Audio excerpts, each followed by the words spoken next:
This is a new deep dive from AI Unraveled, created and produced by Etienne Newman, who's a senior engineer and a passionate soccer dad up in Canada. Please remember to like and subscribe. Welcome back to the deep dive. This is where we take, a whole stack of information articles, research papers, our own notes, and we really try to distill it down to the key insights just for you. Today, we're diving into, well, a really fascinating collection of recent AI innovations.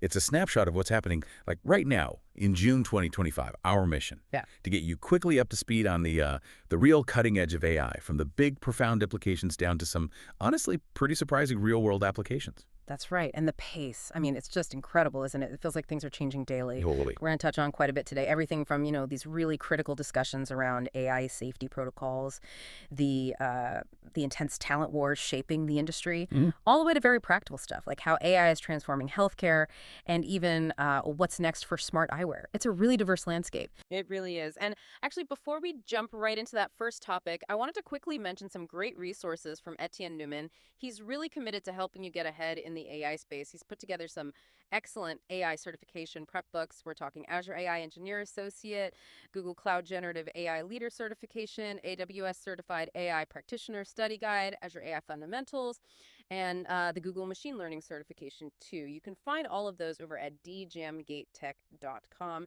And don't worry, we'll put all the links right there in the show notes for you. It makes it easy. Okay, so let's kick things off with something that's, well, probably keeping a lot of AI folks up at night. Safety, governance. You see headlines like OpenAI preparing for AI-enabled bioweapon risks, and it really hammers home how urgent these conversations are, doesn't it?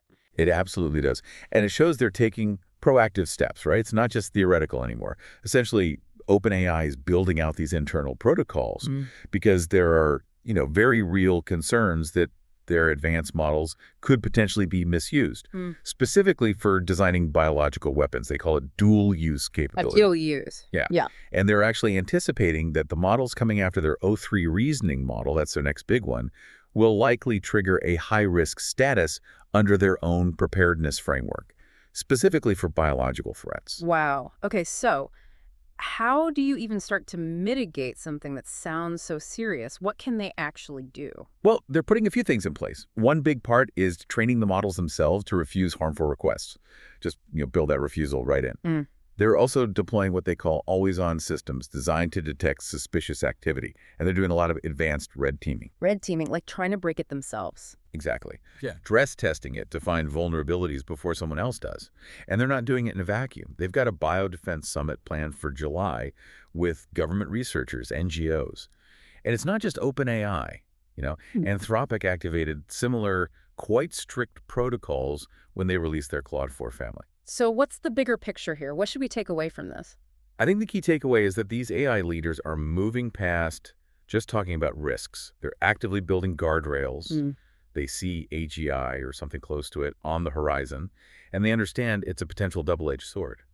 It's really about trying to prevent catastrophic misuse, especially in areas like national security or biotech, before the technology gets, well, potentially too powerful to easily control, setting a standard, hopefully. And related to that oversight piece, it's not just internal protocols. There's also this push for transparency from the outside, right? Leading to these OpenAI files. What's that about? Yeah, the OpenAI Files. It's basically an archival project run by some tech watchdog groups. They're documenting concerns around OpenAI's governance, its leadership, especially as it relates to AGI development. They're pushing for more independent review, more scrutiny on things like structural changes, remember when they removed the profit caps for investors, or instances where safety evaluations might have felt rushed, even potential conflicts of interest at the leadership level. So it's about accountability, really, keeping pace with the tech development. Exactly. It's trying to shift the conversation around AGI from just when will it happen to how do we ensure it happens responsibly and accountably. The argument is that transparency and strong regulatory frameworks are critical because this tech is often moving way faster than public understanding or even government awareness. Okay, let's shift gears a bit. This next one is maybe a little surprising, maybe even slightly unsettling.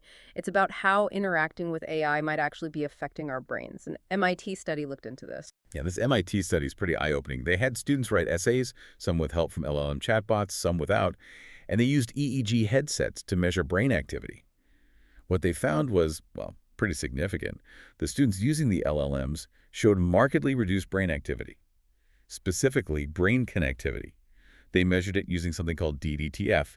It scaled down the more external help the students got. Scaled down how much? The group using the LLMs showed the weakest brain coupling, and they saw up to a 55% reduction in the relevant EEG signal. That strongly suggests, lower cognitive engagement during the task. Wow, 55%. That's a huge drop. It almost makes you, I don't know, hesitant to rely on these tools too much, right? Yeah. Is there trade-off here between efficiency and actual thinking? That's the million-dollar question, isn't it? Right. I mean, these AI tools are undeniably great for efficiency. They speed things up.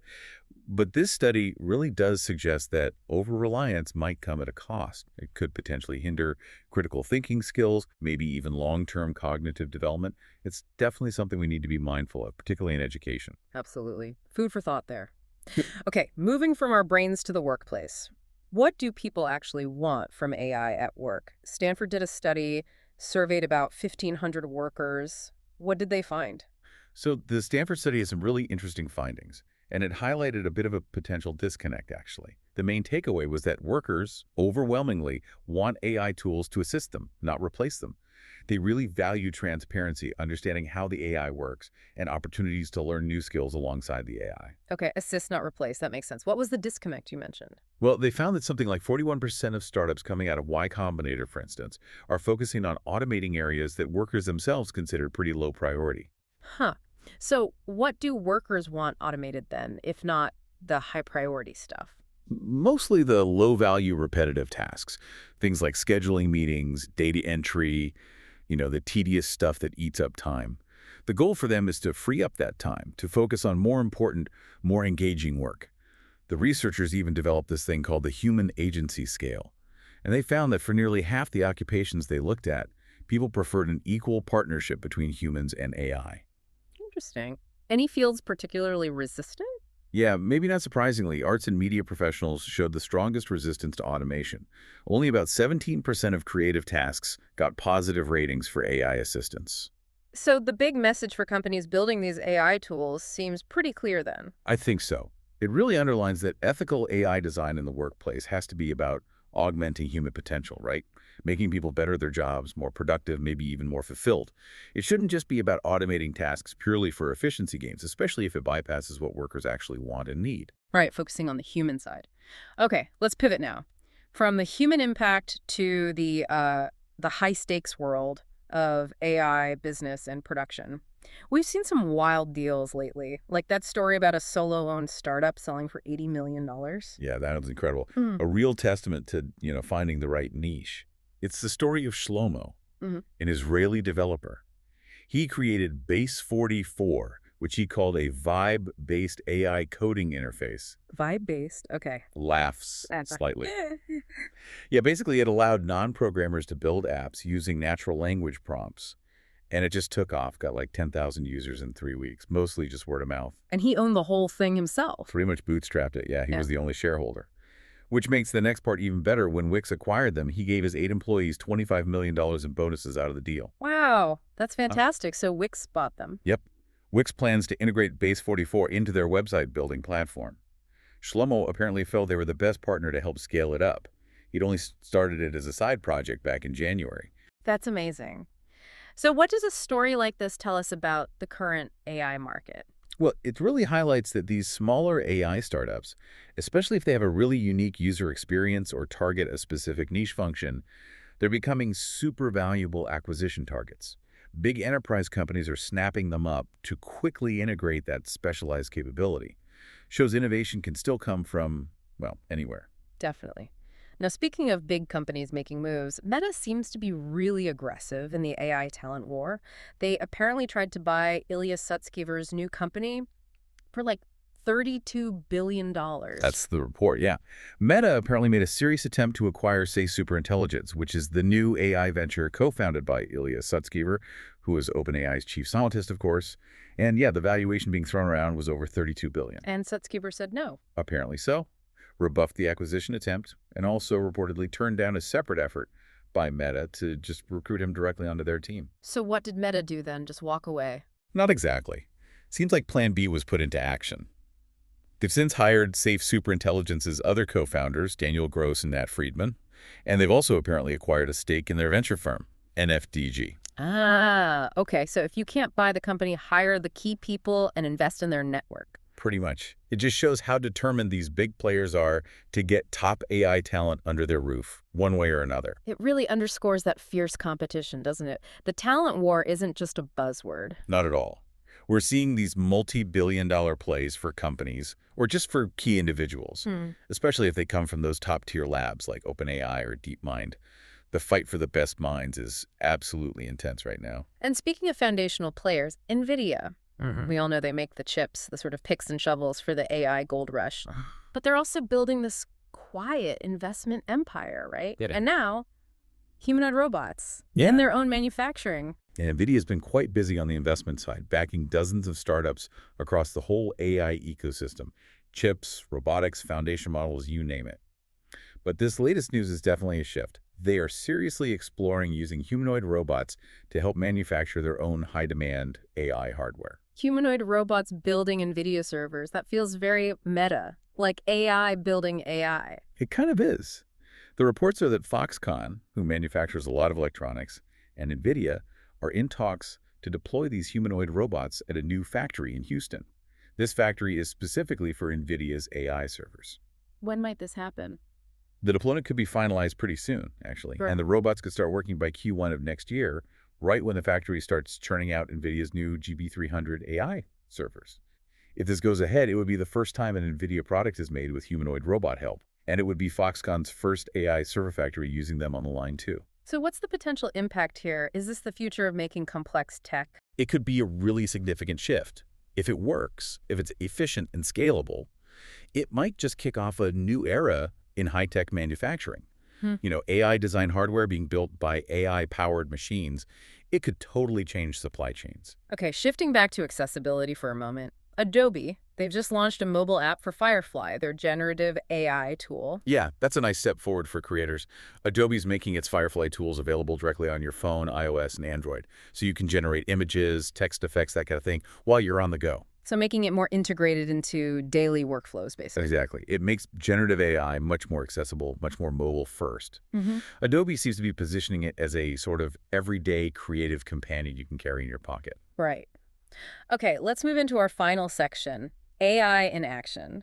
Looking at the diverse, sometimes really surprising ways AI is showing up in the real world. And I want to start with a fantastic AI for good story, catching prescription errors way out in the Amazon. Oh, this is a great one. It really shows the positive impact AI can have. It's about Samuel Andrade. He's a pharmacist in this remote place in Brazil called Caracaraí. It's huge, like bigger than the Netherlands, but only about 22,000 people. And patients there, they often travel for days by boat just to get to the pharmacy. Samuel used to be totally overwhelmed, spending hours just trying to cross-check drug databases for potential interactions or errors for maybe just a few patients, while dozens more were waiting. This sounds incredibly stressful and potentially dangerous for patients. What changed? Well, now he has help from an AI assistant. It was developed by a Brazilian nonprofit called No Harm. This software basically flags potentially problematic prescriptions for him, helps him verify everything much faster. Quite a story behind it, too. It was built by a brother and sister, Ana Helena, a pharmacist, and Henrique Dias, who's a computer scientist and the CEO of No Harm. They trained their AI model on thousands and thousands of real-world drug interactions, dosage errors, adverse effects. That's amazing. So how much difference has it actually made for Samuel and his patients? A huge difference. The software could process hundreds of prescriptions really quickly, identifying those red flags, interactions, potential overdoses, and it gives him links to medical sources to back up every warning. Samuel said it's quadrupled his capacity. And crucially, it's caught over 50 errors since he started using it, things that might have slipped through otherwise. Wow. And No Harm, they're supported by grants from Google, Amazon, Nvidia, the Gates Foundation, others. And they offered this software for free to public health facilities in Brazil's poorest regions. It's in about 20 cities now. It even helped another rural doctor avoid dangerous dosages for patients who traveled really far to see him. Samuel put it nicely. He said, "Many things slip past our eyes. The system lets us cross-check information much faster." That is just such a powerful example of AI making a real difference, isn't it? It absolutely is. It shows how AI could be a genuine lifeline in places with limited resources. It's not replacing the pharmacist's expertise, it's amplifying it, creating a vital safety net, improving patient safety where it's needed most. Okay, let's switch gears again to the creative side, but maybe a more contentious one. Midjourney.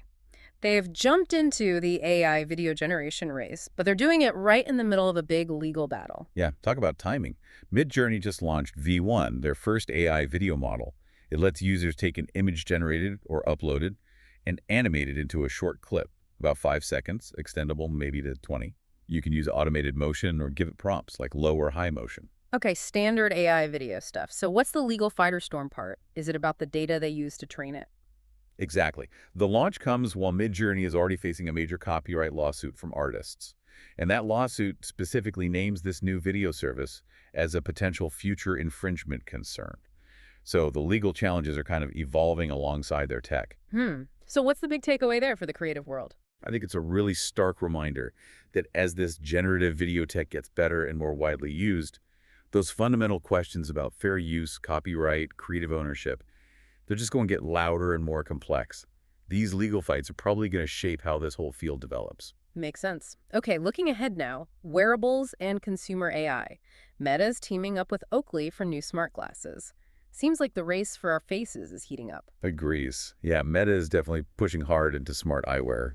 They've unveiled this new line with Oakley, aiming for that intersection of fashion and AI-powered augmented reality.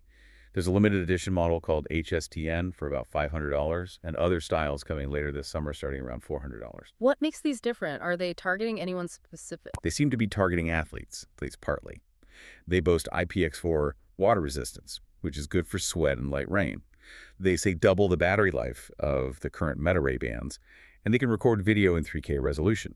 Plus, you get the built-in voice assistant, camera features, integration with Meta's whole AI ecosystem, and EssilorLuxottica, the parent company, is offering different frames, lenses, even prescription options. So this isn't just a gadget, it's a serious platform play. Absolutely.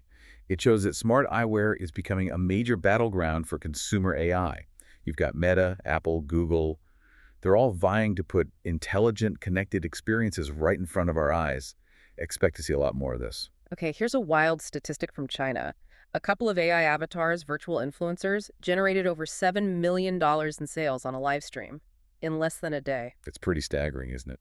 $7 million in just 7 hours of live streaming. That performance significantly outpaced many, many human influencers. It really shows the commercial power these digital personas can wield. What does that even mean for marketing? And for human influencers, it feels a bit dystopian. It definitely raises some big questions. Questions about authenticity in advertising. For one, is it okay if people don't know they're interacting with an AI? Yeah.